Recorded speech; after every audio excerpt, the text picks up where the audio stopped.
Bismillahirrahmanirrahim. Assalamualaikum warahmatullahi wabarakatuh.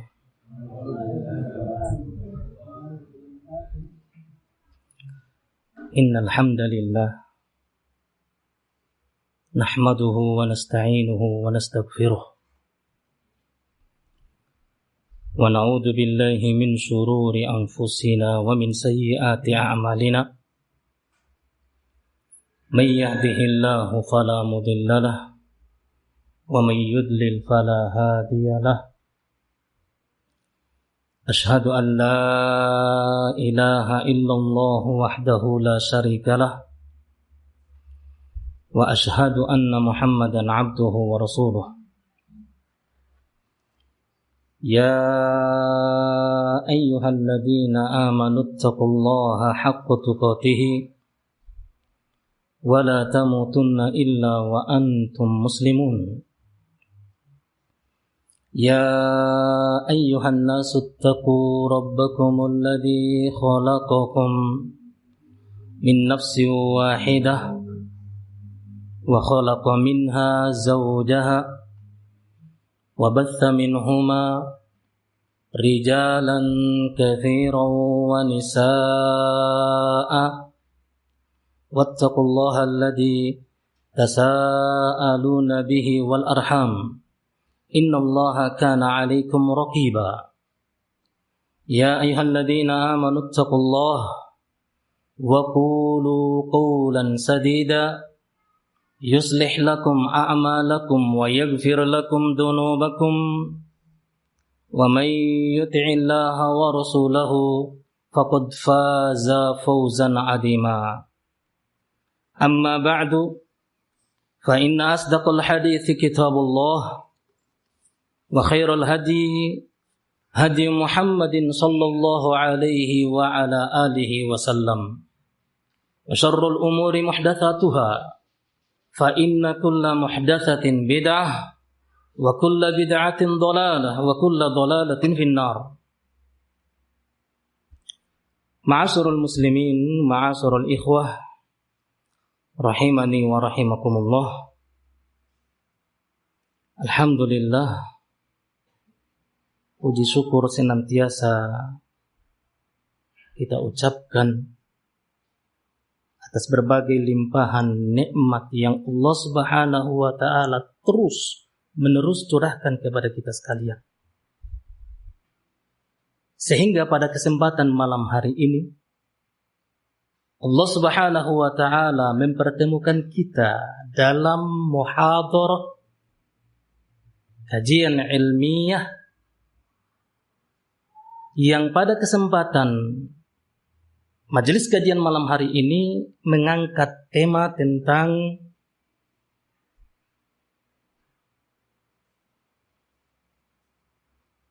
wasiat taqwa dan relevansinya dengan fitnah perpecahan di negeri Indonesia. Dan ini adalah majelis perdana saya di masjid ini di kota Situbondo pasca terjadinya fitnah yang melanda salafiyin di negeri ini. Kenapa saya katakan ini adalah majelis perdana saya pasca terjadinya fitnah? Karena memang saya telah pernah datang di daerah ini, di daerah Situbondo ini jauh sebelum fitnah. Seingat saya sekitar tahun 2012. Sewaktu itu saya bersama dengan Ustadzuna Al-Ustadz Ibrahim Waliulu. Dan yang saya ingat sampai sekarang persis Pak Saleh yang dahulu menyambut kedatangan kami di tempat ini. Nah, kaitannya dengan materi ini, wasiat takwa dan relevansinya dengan fitnah perpecahan yang terjadi di negeri kita Indonesia, ini adalah merupakan jawaban kami. Artinya materi ini sengaja kami angkat untuk menjawab beberapa pertanyaan yang diajukan kepada kami. Nah, Yang mana di antara redaksi kalimat pertanyaan tersebut, Ustaz, kalau kami membaca fatwa demi fatwa, keputusan demi keputusan, ternyata kami dapatkan poin pertama. Pada setiap keputusan tersebut, para masyayikh, para ulama membimbingkan, menasehatkan untuk kita bertakwa kepada Allah dalam perkara dakwah ini. Lantas apa kaitannya Ustaz takwa dengan fitnah yang terjadi di negeri kita ini? Nah, maka dengan diangkatnya tema ini kami berharap semoga bisa memberikan jawaban kepada ikhwanuna salafiyun yang mungkin juga kita bertanya-tanya tentangnya. Nah, bahwasanya wasiat yang paling pertama, nasihat yang paling pertama, dan ini yang paling utama. Nah, yang diwasiatkan oleh para ulama kita, diwasiatkan oleh para masyayikh kita untuk bertakwa kepada Allah dalam perkara dakwah ini, yakni dakwah as-salafiyah. Nah, seperti yang dinasihatkan oleh para ulama kita. Sudah semenjak 2 tahun yang lalu, tepatnya pada tanggal 10 Rajab 1442 Hijriyah, yang bertepatan dengan tanggal 21 Februari 2021 Miladiyah.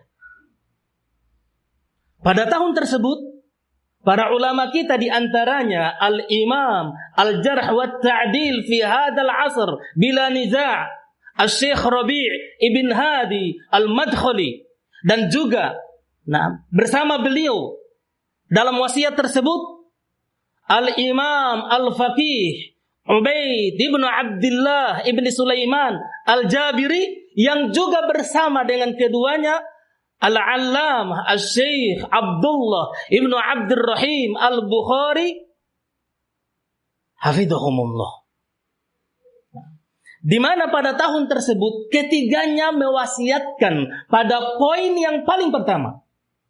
Disebutkan pada wasiat tersebut, yajibu 'ala salafiyyin kullihim ayyattaqullaha 'azza wa jalla fi hadhihi ad-da'wah al-mubarakah. Wajib atas seluruh salafiyyin, khususnya di negeri Indonesia, mereka bertakwa kepada Allah Subhanahu wa taala dalam menjalankan dakwah yang berberkah ini. Yang kembali wasiat ini diulangi oleh Syekh Abdullah Ibn Abdurrahim Al-Bukhari pada tahun yang sama.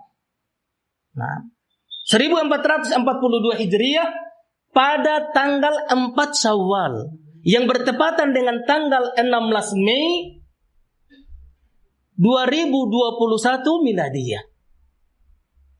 Di mana pada tahun atau pada tanggal atau pada bulan tersebut Syekh Abdullah Al-Bukhari pada wasiatnya atau pada bimbingannya yang paling pertama, pada poin yang pertama beliau mengatakan, fa ana usi al-ikhwa haula'i jami'an min kilal fariqain ayyattaqullaha azza wa jalla fi hadhihi ad-da'wah. Dan aku wasiatkan, kata Syekh, kepada seluruh ikhwah, baik pada kedua belah pihak, hendaklah mereka bertakwa kepada Allah dalam urusan dakwah ini. Ikhwani fiddin rahimani wa rahimakumullah. Maka untuk mengetahui apa yang dimaksud dengan takwa yang diwasiatkan pada poin yang pertama terkait dengan dakwah ini, maka marilah dengarkan nukilan yang akan kami sebutkan berikut ini dari penjelasan para ulama tentang apa itu takwa. Karena dengan memahami definisi takwa yang sebenarnya, kita akan mendapatkan gambaran, oh ternyata takwa yang dimaksud terkait dengan fitnah yang melanda di negeri Indonesia ini dalam urusan dakwah ini, ternyata demikian penjelasannya. Nah, takwa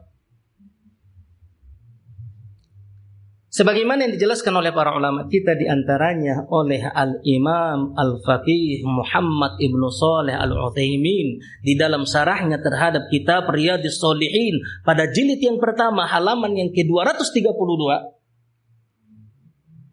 beliau menjelaskan bahwa at-taqwa ismun ma'khudun minal wiqayah.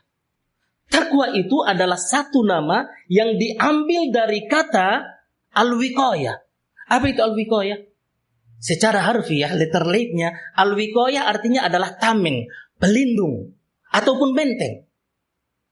Kenapa takwa diambil dari kata al-wiqayah yang itu bermakna benteng ataupun perisai ataupun pelindung? Ayyattakhidal insanu ma yaqiyahu min adabillah. Artinya hendaklah seorang muslim, terlebih dia sebagai seorang sunni salafi, menjadikan antara dirinya dengan adab Allah Subhanahu wa taala pelindung ataupun benteng ataupun perisai. Walladzi yaqul insan min adabillah fi'lu awamirillah wajtinabu nawahihi. Dan yang dapat melindungi, membentengi seseorang antara dirinya dengan adab Allah adalah dengan menjalankan seluruh perintah Allah dan menjauhi segala larangan Allah.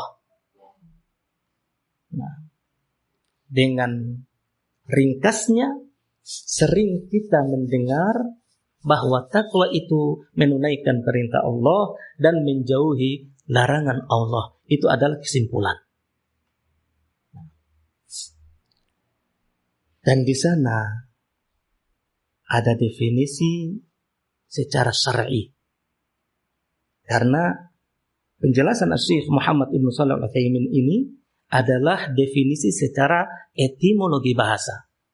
Adapun secara terminologi syariat dinukilkan dari seorang tabi'in yang mulia yang bernama Talq Ibnu Habib. Beliau menjelaskan bahwa at-taqwa an ta'mala bi ta'atillah ala nurin minallah tarju sawaballah wa an tad'a ma'siyatan ala nurin minallah takhsha iqaballah. Yang artinya kurang lebih, takwa itu, kata beliau, adalah engkau mengerjakan amalan ketaatan kepada Allah di atas cahaya Allah dalam keadaan engkau penuh harap akan pahala dari Allah, dan engkau tinggalkan segala maksiat di atas cahaya Allah dalam keadaan engkau penuh rasa takut akan hukuman dari Allah. Sebelum kita menjelaskan makna definisi ini, Al-Imam Ibnul Qayyim Al-Jauziyah di dalam kitabnya Ar-Risalatut Tabukiyah pada halaman yang ke-13, setelah beliau menukilkan definisi ini yang dikemukakan oleh Al-Imam Talq Ibnu Habib, beliau mengatakan bahwa hada ahsanu ma qila fi hadit taqwa. Inilah sebaik-baik definisi yang disebutkan tentang takwa. Juga definisi ini dinukilkan, definisi Al-Imam Talq Ibnu Habib ini juga dinukilkan atau dikeluarkan atau diriwayatkan oleh Al-Imam Abu Nuaim di dalam kitabnya Al-Hilyah, juga diriwayatkan oleh Al-Imam Az-Zahabi di dalam kitabnya Siyar A'lamin Nubala. Nah, apa makna dari definisi ini? Dijelaskan oleh para ulama kita bahwa yang dimaksud dengan amalan ketaatan yang disebutkan oleh Al-Imam Talq Ibnu Habib, an ta'mala bi ta'atillah, engkau menunaikan amalan ketaatan kepada Allah, adalah mencakup amalan secara keseluruhan. Apakah amalan ketaatan itu adalah amalan ketaatan yang dalam penilaian kita adalah amalan ketaatan yang paling kecil, yang mungkin oleh sebahagian manusia dianggap remeh? Nah, juga adalah amalan ketaatan yang mungkin menurut anggapan dan penilaian kita adalah merupakan amalan yang sangat besar. Seperti diantaranya amalan yang terkait dengan manhaj, amalan yang terkait dengan masalah akidah, manhaj ahli sunnah, akidah as-salafiyah. Nah, an ta'mala bi ta'atillah. Engkau menunaikan amalan ketaatan kepada Allah ala nurim minallah, di atas cahaya Allah. Apa yang dimaksud di atas cahaya Allah? Artinya di atas bimbingan Al-Quran dan As-Sunnah berdasarkan pemahaman salaful ummah. Kenapa demikian? Memahami agama ini, memahami Al-Quran harus dengan As-Sunnah dan juga dengan bimbingan salaful ummah, karena para ulama kita menjelaskan bahwa man fahimal qur'ana bi ghairi sunnati dhallah wa man fahimal qur'ana was sunnah bi ghairi fahmi salafil ummati zallah. Barang siapa yang mau memahami Al-Quran namun tidak berdasarkan pemahaman as-sunnah, menyelisihi as-sunnah atau bertentangan dengan as-sunnah, penjelasan as-sunnah, dhallah, maka dia tersesat. Wa man fahimal qur'ana was sunnah bi ghairi fahmi salafil ummah zallah. Dan barang siapa yang memahami Al-Quran dengan as-sunnah namun keluar dari penjelasan salaful ummah, tidak sesuai dengan yang dipahami oleh salaful ummah, zallah, maka dia akan tergelincir. Makanya ala nurim minallah, engkau melakukan amalan ketaatan di atas cahaya Allah, artinya amalan ketaatan tersebut, baik amalan yang paling kecil dalam pandanganmu maupun amalan yang paling besar dalam penilaianmu, harus benar-benar di atas bimbingan Al-Quran dan As-Sunnah berdasarkan pemahaman salaful ummah. Sehingganya barang siapa yang mau melakukan amalan ketaatan namun ternyata amalan ketaatan yang dia lakukan tersebut tidak di atas cahaya Allah, ternyata menyelisihi bimbingan Al-Quran, menyelisihi bimbingan sunnah, tidak sama dengan pemahaman salaful ummah, maka berarti dia telah keluar dari definisi takwa. Amalan itu bukan amalan takwa, walaupun orang yang menunaikannya katanya dia ikhlas melakukannya, namun karena ternyata tidak sesuai dengan bimbingan Al-Quran dan As-Sunnah berdasarkan pemahaman salaful ummah, maka dia keluar dari konteks takwa. Ketahuilah bahwa itu bukan amalan ketaatan kepada Allah. Karena amalan ketaatan kepada Allah adalah ketika seseorang menunaikan amalan ketaatan tersebut benar-benar di atas cahaya Allah. Tadi kita contohkan di antara amalan ketaatan yang besar yang harus itu dibangun, didirikan di atas pemahaman bimbingan Al-Quran dan As-Sunnah berdasarkan penjelasan pemahaman salaful ummah, adalah amalan yang berkaitan dengan manhaj, adalah amalan yang berkaitan dengan akidah. Ayyuhal ikhwah, ayyuhas salafiyun, terkait dengan manhaj dan akidah, jangan bermudah-mudahan, jangan kita meremehkannya, yang kemudian dengan seenaknya, dengan logika dan perasaan kita mencoba untuk melakukannya hanya berdasarkan perasaan, hanya berdasarkan logika semata. Ketahuilah bahwa amalan tersebut yang dibangun di atas logika dan perasaan itu bukan amalan ketaatan, itu bukan amalan takwa kepada Allah Subhanahu wa ta'ala. Terlebih ketika terjadi fitnah, perpecahan yang melanda as-salafiyun, yang melanda as-salafiyun. Fitnah yang terjadi di tengah-tengah salafiyun sekarang itu sudah merambat pada masalah akidah, sudah merambat pada perkara manhaj, sudah merambat dalam masalah perkara manhaj. Sehingganya kalau ini sudah berkaitan dengan manhaj, maka berarti kita membutuhkan bimbingan ulama, membutuhkan wasiat dari para masyayikh. Yang saya mengajak diri saya dan seluruh salafiyun dimanapun kalian berada, mari ikuti bimbingan ulama, mari realisasikan fatwa dari ulama. Jangan engkau bermain perasaan dan logika, jangan.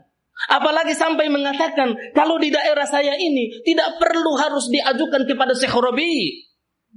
Syekh Rabi tidak tahu tentang apa yang terjadi di daerah saya ini, dan mungkin Syekh Rabi akan bertanya, daerah saya ini apakah memang benar ada wujudnya di bumi ini?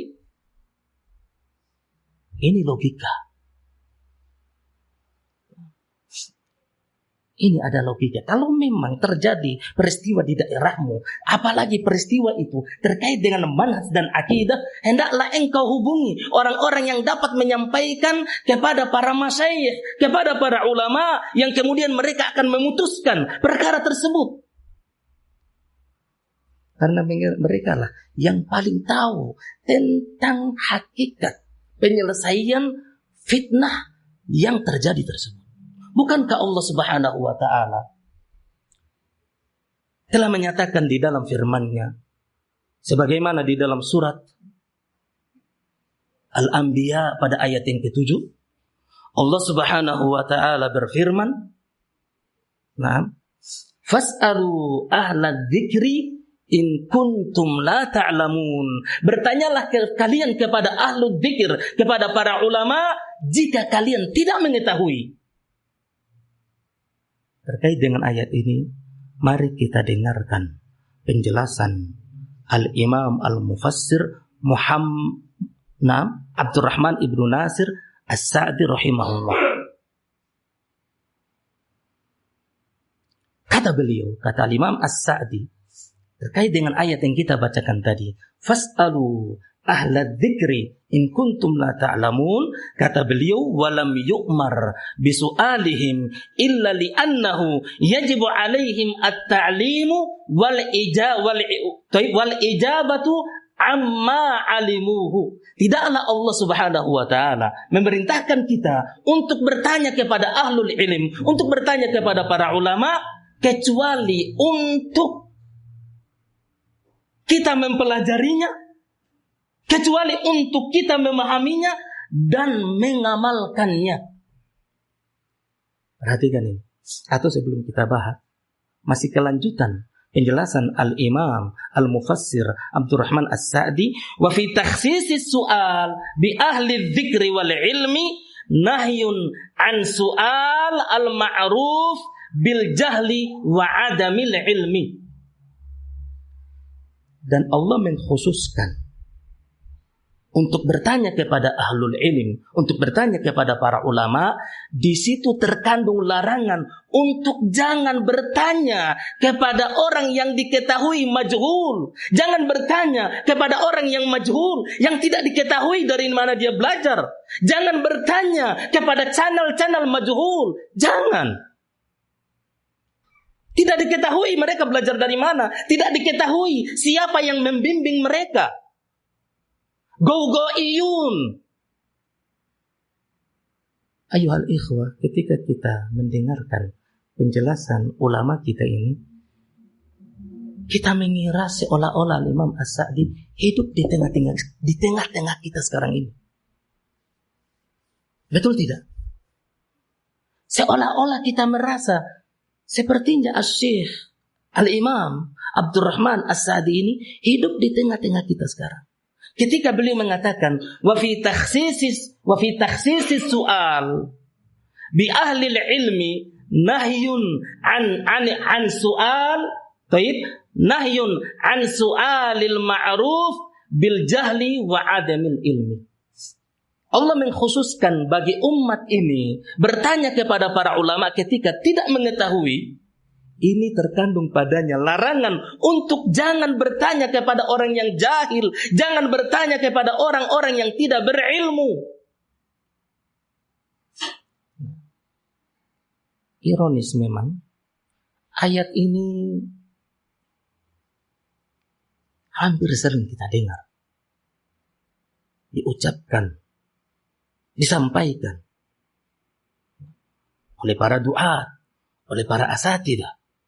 Dan mereka menanamkan kepada kita tentang manhaj ini untuk bertanya kepada ulama, untuk jangan mendahului para ulama. Namun pada realitanya, makanya kita katakan ironis, kok Anda mengajarkan kepada kita manhaj untuk tidak mendahului para ulama, namun pada kenyataannya dan pada prakteknya ternyata kita dapatkan tidak sedikit dari salafiyin. Wallahi, tidak sedikit dari salafiyin yang ternyata menjadikan orang-orang majhul, menjadikan channel-channel majhul sebagai pembimbing dia. Katanya Ustaz ini demikian, Kamu dapat berita dari mana? Coba kamu buka channel Telegram Jujurlah Selamanya. Coba kita lihat. Oh iya ya. Astagfirullah. Kok? Ini.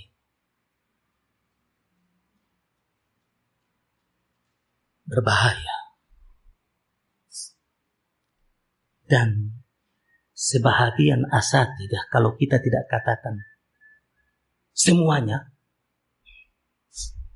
membiarkan perkara ini. Kenapa? Karena sampai detik ini kita tidak mengetahui adanya majelis terbuka, adanya muhadharah atau daurah terbuka untuk menjelaskan tentang bahayanya channel-channel majhul.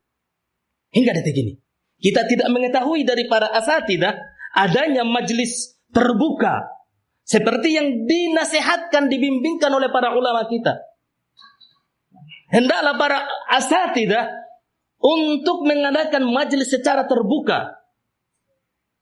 Apakah itu dalam kajian terbuka, ataupun dalam muhadharah terbuka, ataupun daurah terbuka, untuk menjelaskan bahayanya channel-channel majhul yang mereka itu pada hakikatnya adalah go-go-iyun. Lantas di mana atau kemana penjelasan waktu itu ketika menanamkan kepada kita fas'alu ahlad dzikri in kuntum la ta'lamun? Kita dapatkan sedikit jawabannya. Kita katakan sedikit, boleh jadi yang lain tidak sependapat dengan dia. Oh ternyata fas'alu ahlad dzikr, asatidz yang lebih mengerti tentang daerah kita.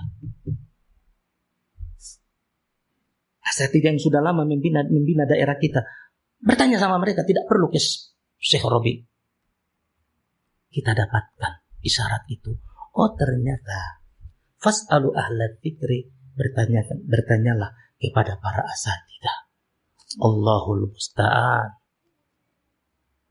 Al-barakatu ma'a akabirikum, kata Rasulullah. Keberkahan itu, keberkahan dakwah, keberkahan manhaj, keberkahan akidah adalah bersama dengan para ulama kibar di antara kalian. Ana ingin bertanya, mungkin ada yang bisa menjawab.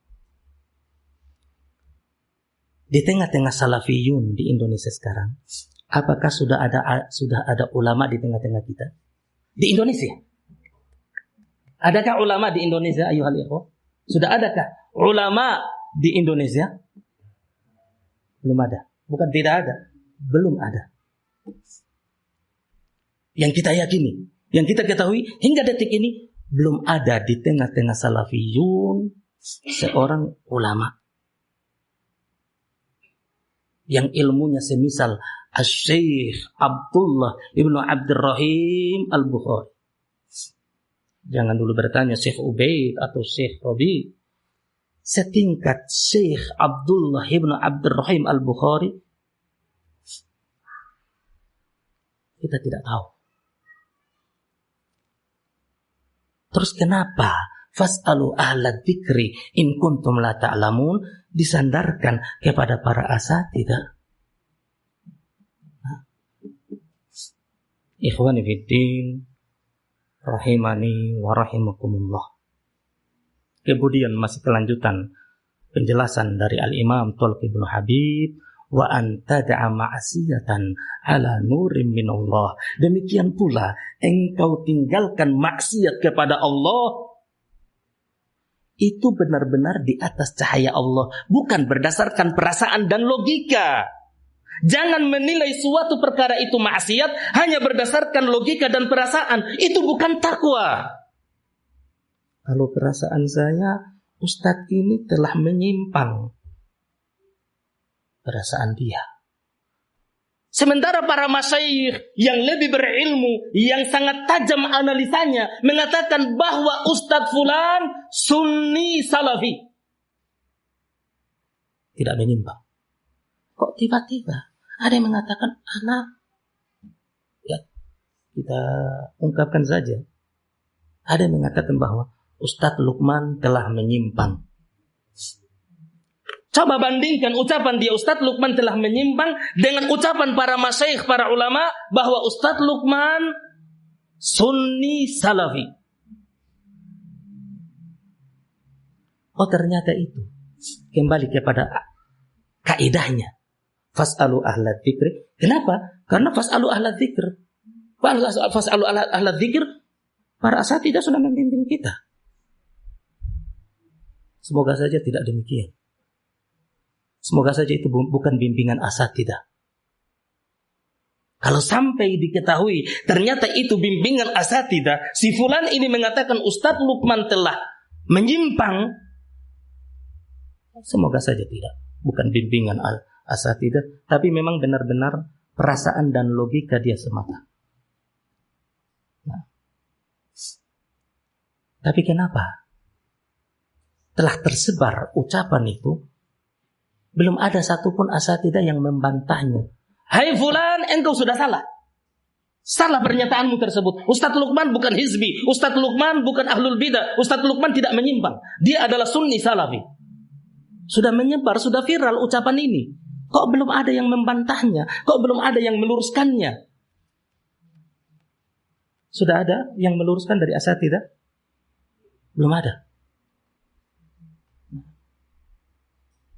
Wa antada'a ma'siyatan ala nurim minallah. Engkau tinggalkan maksiat, mencakup padanya untuk mengetahui kemaksiatan ala nurim minallah, di atas cahaya Allah, bimbingan Al-Quran dan As-Sunnah. Al-Quran telah menyatakan fas'alu ahla dzikr, tanyalah kepada para ulama apakah benar fulan ini telah menyimpang atau tidak.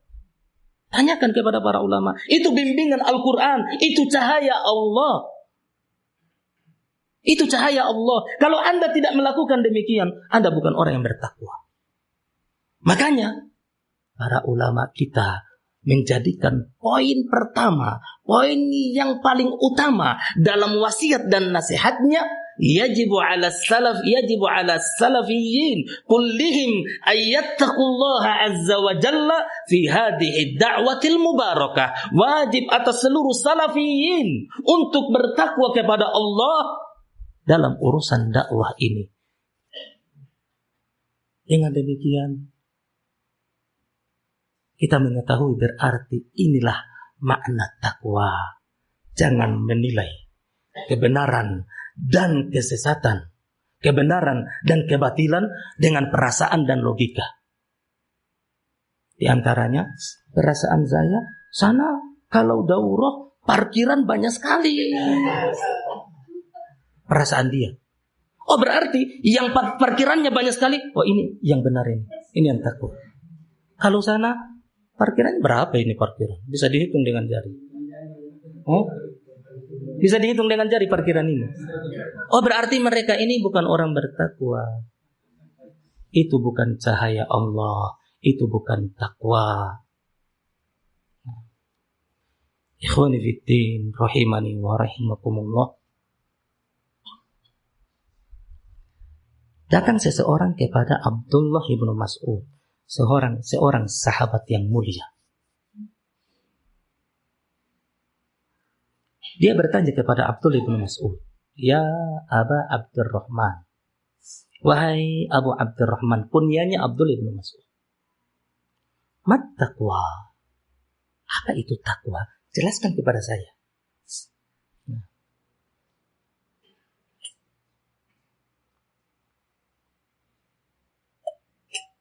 Sebelum kita lanjutkan diskusi seseorang kepada Abdullah bin Mas'ud, kita dapat mengambil kesimpulan ternyata orang yang hidup di zaman sahabat saja, yang bahasanya adalah bahasa Arab, masih bertanya kepada kibarnya tentang apa makna bahasa Arab terkait dengan takwa. Perhatikan ini. Seseorang datang kepada Abdullah bin Mas'ud, bertanya kepadanya, ya Aba Abdurrahman, mat taqwa? Wahai Abu Abdurrahman, wahai Abdullah bin Mas'ud, apa itu takwa? Jelaskan kepadaku.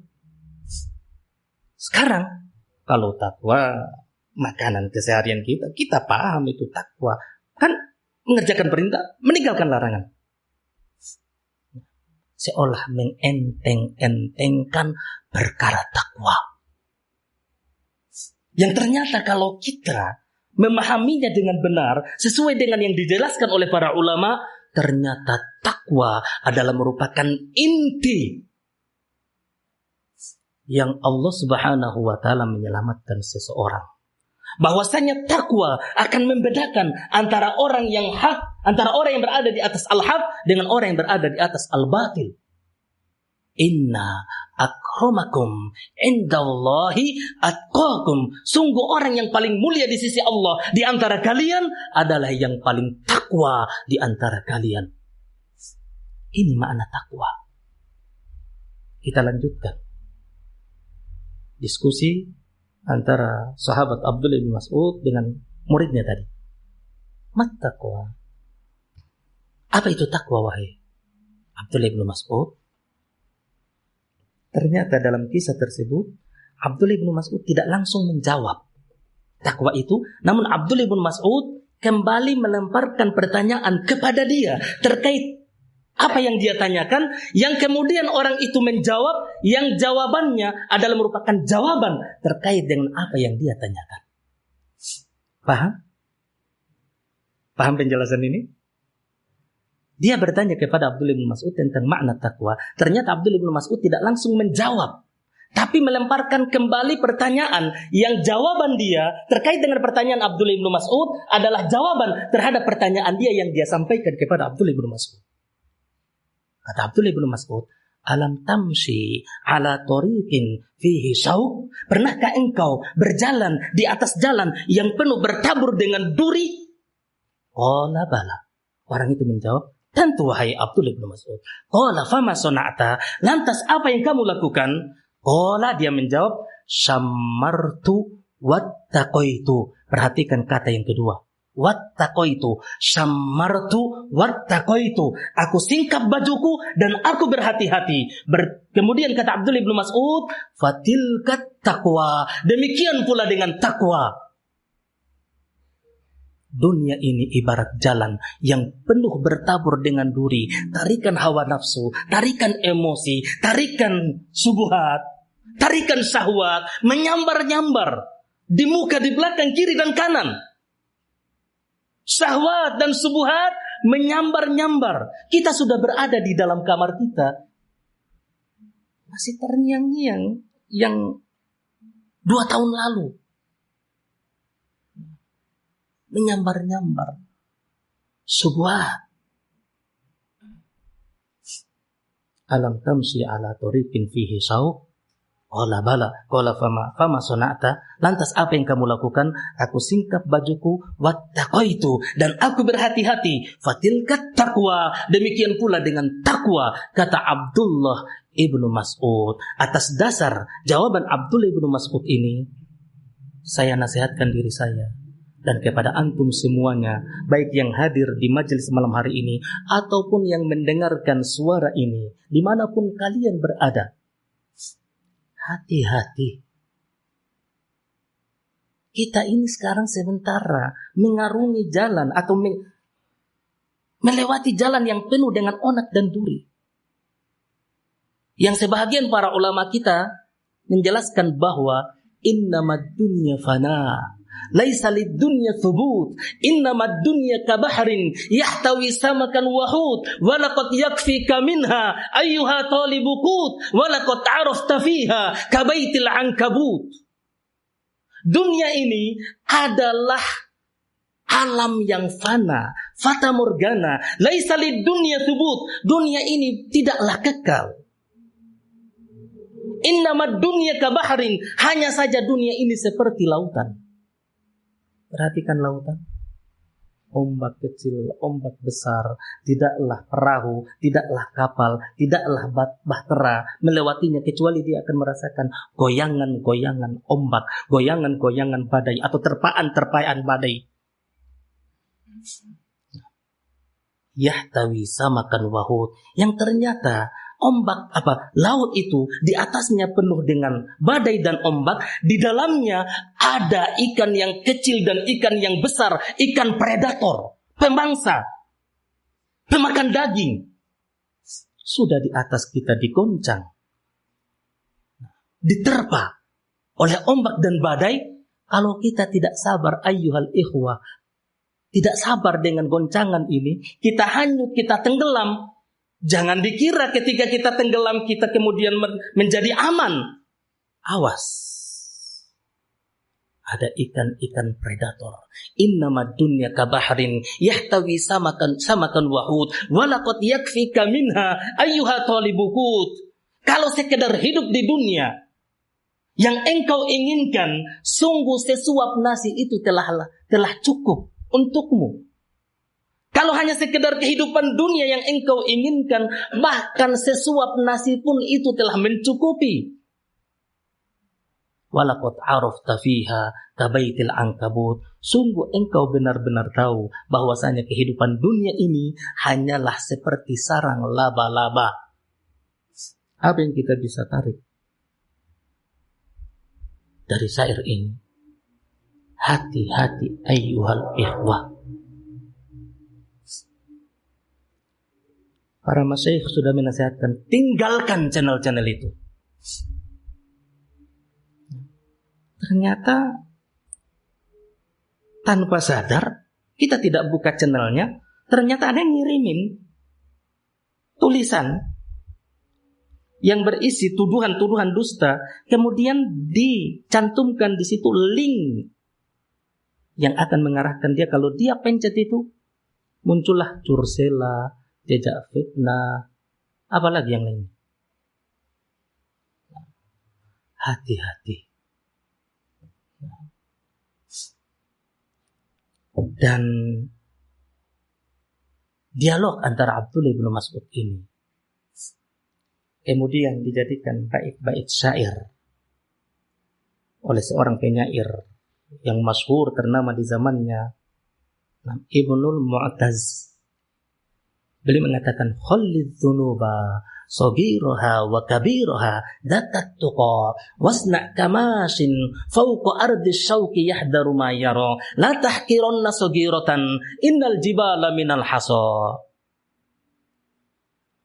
Khallidz dzunuba saghiraha wa kabiraha datat tuqa. Lepaskan, tinggalkan dosa-dosa itu, kabirun saghiraha wa kabiraha, baik dosa yang kecil, maksiat yang kecil maupun maksiat yang besar, dakat tuko, karena yang demikian itu adalah merupakan implementasi dari takwa.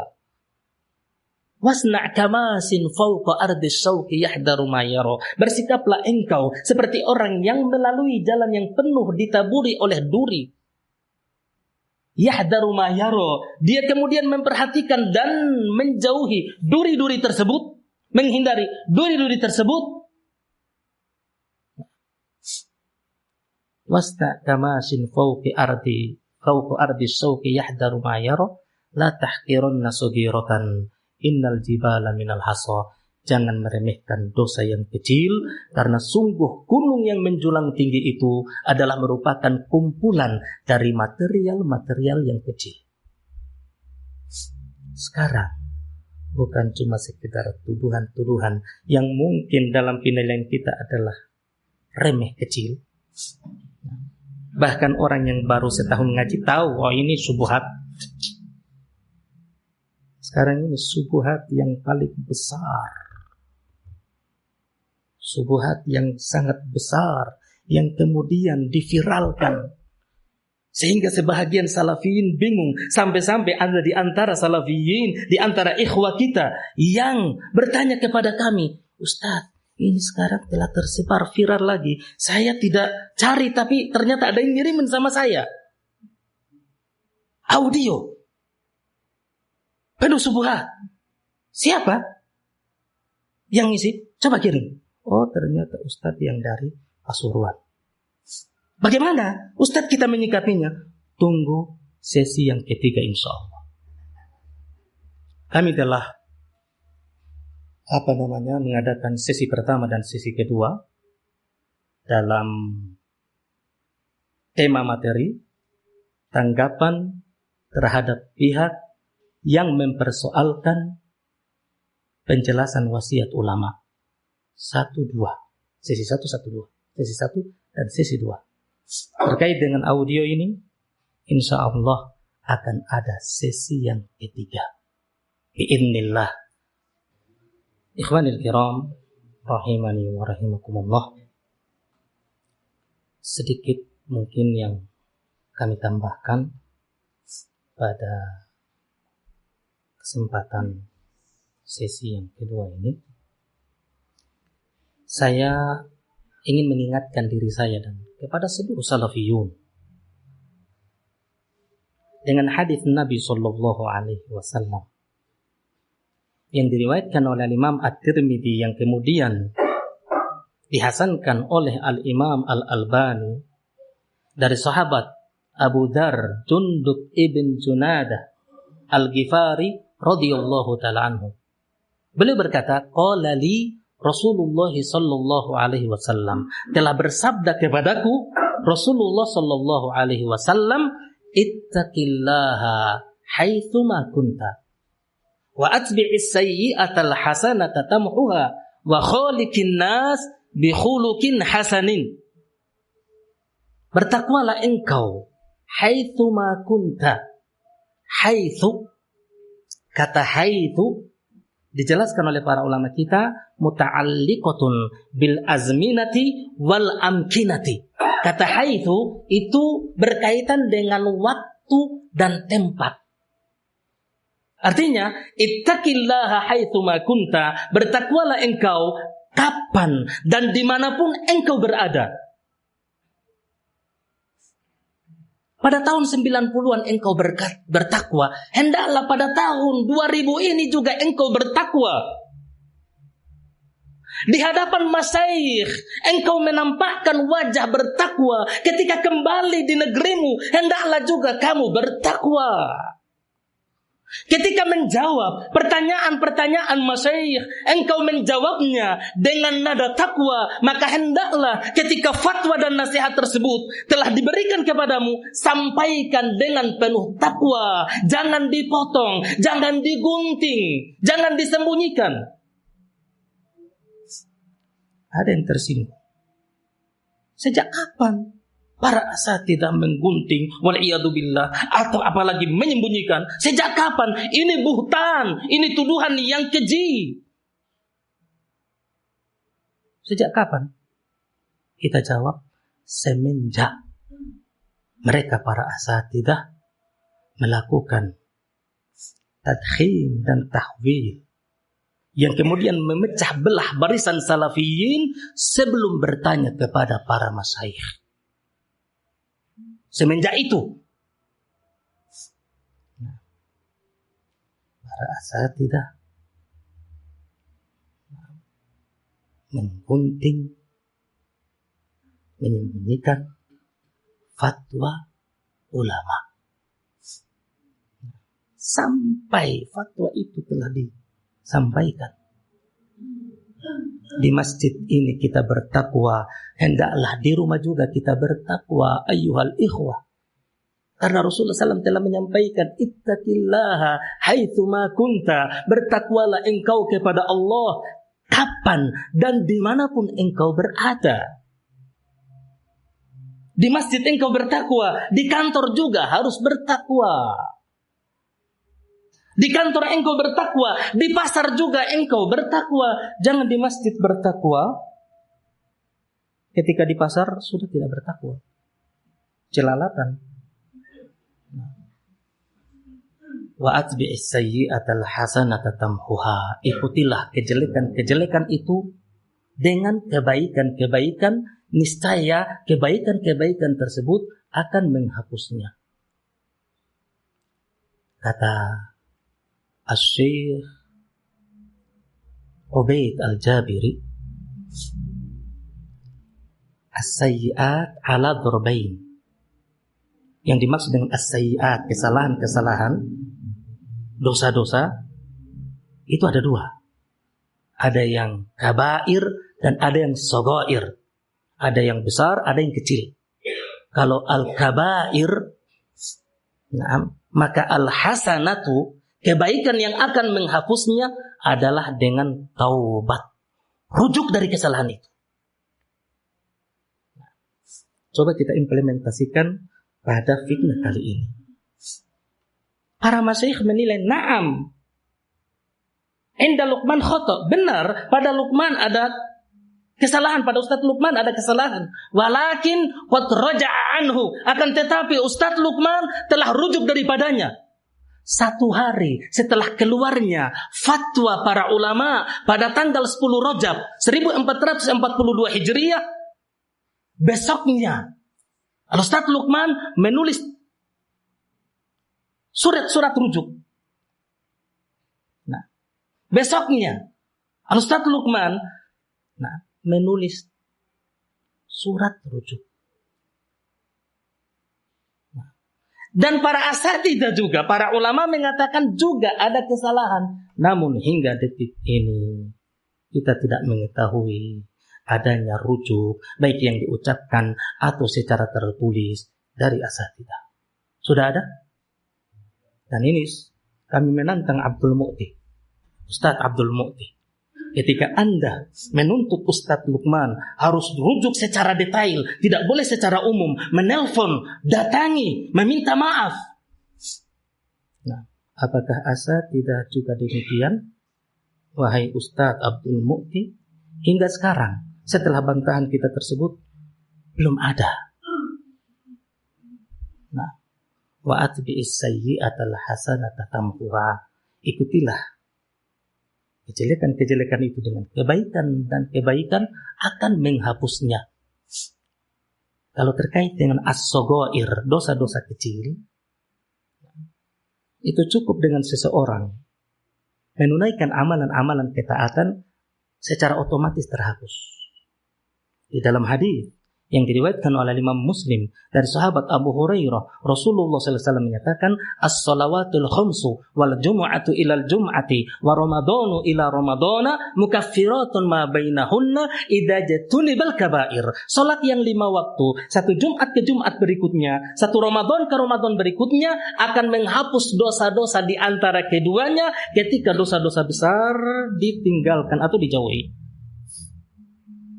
Malam ini kita menunaikan sholat maghrib tadi, dan sekarang sudah menjelang sholat isya. Terjadi kesalahan, disengaja atau tidak disengaja. Ada dosa yang dilakukan antara maghrib dengan isya. Ketika datang sholat isya, kita tunaikan sholat isya secara berjamaah, dosa itu dihapus oleh Allah dengan sholat isya yang ditunaikan. Datang sholat subuh, mungkin bahkan ada dosa yang dilakukan antara isya dengan subuh. Ketika datang sholat subuh, kita semua datang ke masjid, sholat secara berjamaah, sholat yang ikhlas dan mutaba'ah, dosa di antara keduanya dihapus oleh Allah. Datang sholat zuhur, terdapat dosa antara subuh dengan zuhur. Ketika seseorang tunaikan sholat zuhur, dihapus dosanya antara zuhur dan subuh. Datang sholat asar, sekiranya ada, bahkan ada dosa yang dilakukan oleh seorang hamba antara zuhur dengan asar, ketika dia tunaikan sholat asar, dihapus oleh Allah dosa di antara keduanya. Datang sholat maghrib, terjadi dosa di antara asar dengan maghrib, dia tunaikan sholat maghrib, dihapus oleh Allah dosa di antara keduanya. Demikian pula ketika datang sholatul isya, Allah hapus dosanya antara maghrib dengan isya. Itulah al-hasanatu tamhuha wa atbi'is sayyi'atal hasanata tamhuha. Ikutilah kejelekan-kejelekan itu dengan kebaikan, dan kebaikan niscaya akan menghapusnya. Wa khaliqin nas bi khuluqin hasanin, dan pergaulilah manusia dengan pergaulan yang baik. Kalimat terakhir, pergaulilah manusia dengan perangai yang baik, ini butuh majelis khusus, dan sepertinya panjang, tidak memungkinkan bagi kita untuk menguraikannya dalam kesempatan yang singkat ini. Namun apa yang telah kami sampaikan semoga memberikan manfaat kepada kita sekalian. Dan sebelum kita akhiri, izinkan saya mengucapkan terima kasih yang sangat mendalam. Jazakumullahu khairan Wallahu yubarik fikum, kepada seluruh salafiyin yang ada di kota Situbondo ini. Lebih khusus tuan rumah, kami ucapkan jazakumullahu khairan, yang juga telah menjamu kami. Allahumma at'im man at'amana wasqi man saqana waghfir lahum warhamhum. Doa Nabi ketika beliau dijamu. Allahumma at'im man at'amana, ya Allah, berilah makan di akhirat orang-orang yang memberi makan kepada kami ketika di dunia. Wasqi man saqana, berilah minum kepada mereka-mereka di akhirat yang telah menjamu atau yang telah memberi minum kami ketika di dunia. Waghfir lahum warhamhum, ampuni mereka dan rahmati mereka. Sekali lagi saya dan juga mewakili rombongan yang bersama saya mengucapkan terima kasih yang sedalam-dalamnya. Jazakumullahu khairan. Semoga amalan ini menjadi pemberat timbangan kebaikan kita di akhirat nanti insya Allah. Dan juga saya juga mewakili rombongan dari Jember memohon maaf yang sebesar-besarnya kiranya ada kekurangan, ada kekhilafan, ada kesalahan yang terucap maupun dari perlakuan kami. Mohon dimaafkan kesalahan-kesalahan tersebut. Kesempurnaan semata adalah milik Allah Subhanahu wa taala. Subhanakallahumma bihamdik asyhadu an la ilaha illa anta wa astaghfiruka wa atubu ilaik. Walhamdulillahirabbil alamin. Wassalamu alaikum warahmatullahi wabarakatuh.